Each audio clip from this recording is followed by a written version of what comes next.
দাদা, কর্মটা আগে নয়, আগে মানুষটা। সেই কি সেই যদি মানুষটাই না হতে পারলাম, সেই তাহলে ধার্মিক হয়ে লাভটা কি? হ্যাঁ,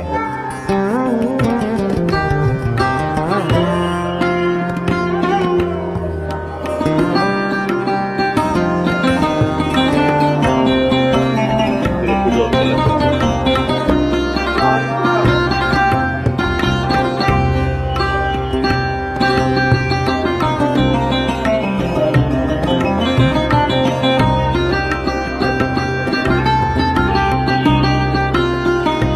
দাদা নমস্কার, কেমন আছেন আপনি?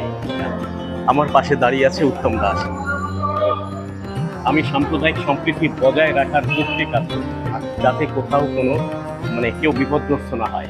আমরা আপাতত কোনো সমস্যা বোধ করছি সমস্যা বোধ করছেন না। না সমস্যা আর সমস্যা বোধ করবেন কেন? আপনি তো বাংলাদেশের নাগরিক এবং আপনিও বাংলাদেশের প্রথম শ্রেণীর নাগরিক। দাদা, কর্মটা আগে নয়, আগে মানুষটা। সেই কি সেই যদি মানুষটাই না হতে পারলাম, সেই তাহলে ধার্মিক হয়ে লাভটা কি? হ্যাঁ, হ্যাঁ, ধর্ম তো আমার জন্যে, আমি তো ধর্মের জন্য নই। না তো আমাকে আপনাকে মেরে ধর্ম বাঁচাবো, ধর্ম কোথায় থাকে?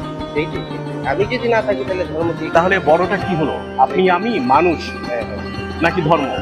অবশ্যই মানুষটাই বড়।